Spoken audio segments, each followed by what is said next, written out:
Hello everyone, सेवा चिटिक्क परेको मेरो मिनी ब्लगमा तपाईँहरूलाई स्वागत छ। आज चाहिँ हामी दिदीबहिनी भोजपुर जाँदैछौँ।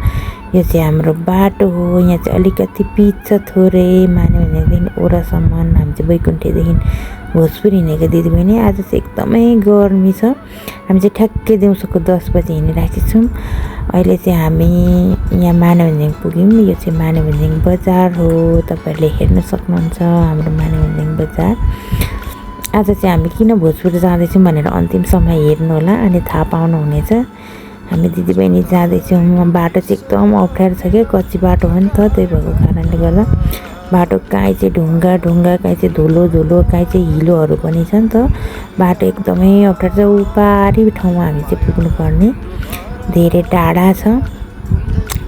यहाँ अहिले चाहिँ हामी डौडादेखि अलिक माथि पुग्यौँ। यहाँनिर चाहिँ बाटो एकदम अप्ठ्यारो छ कि, हिलो पनि रहेछ। यहाँ चाहिँ यस्तो बाटो छ, हेर्नु साथीहरू।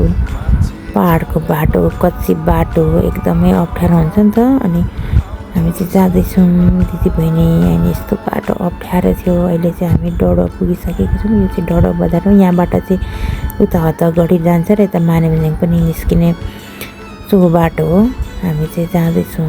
यहाँनिर चाहिँ अब बाटो एकदमै अप्ठ्यारो छ। हामी चाहिँ यहाँ प्रतीक्षालय पानी खाने चौतारा पनि पुगिसक्यौँ। यो चाहिँ तल पर्छ नि त। अहिले चाहिँ हामी भोजपुर पुग्यौँ। टक्सारदेखि यतापट्टि सल्लाहघारीमा, यहाँदेखि चाहिँ पिच छ नि त बाटो। हामीले चाहिँ बिचमा भिडियो लिन सकेनौँ साथीहरू, सरी। अनि त्यहाँ चाहिँ एकदमै गर्मी भएकोले हामीले रोक्नै सकेनौँ कि, बिच बाटोमा सरासरी हिँड्यौँ। अहिले चाहिँ हामी भोजपुरको तल हस्पिटल छेउ पुगिसकेको छौँ। आज चाहिँ हामी हस्पिटल जाँदैछौँ। अहिले चाहिँ हामी च्याङ्मनी चोक पुग्यौँ। अनि च्याङ्मनी चोकबाट हामी चाहिँ यता जाँदैथ्यौँ। यता नि काम पनि थियो, त्यो भएको कारणले साथीहरू च्याङ्मनी चोक पुग्यौँ। अनि हामी 0.2 हुँदै हस्पिटल पुग्यौँ। हस्पिटल गएर चाहिँ मेरो डेन्टलमा काम थियो नि त साथीहरू, अघि लास्टमा भन्छु भनेको छ। डेन्टलमा चाहिँ एकदम भिड थियो क्या साथीहरू। थ्याङ्क यू एभ्रिवान, अन्तिम समय हेरिदिनु भएको।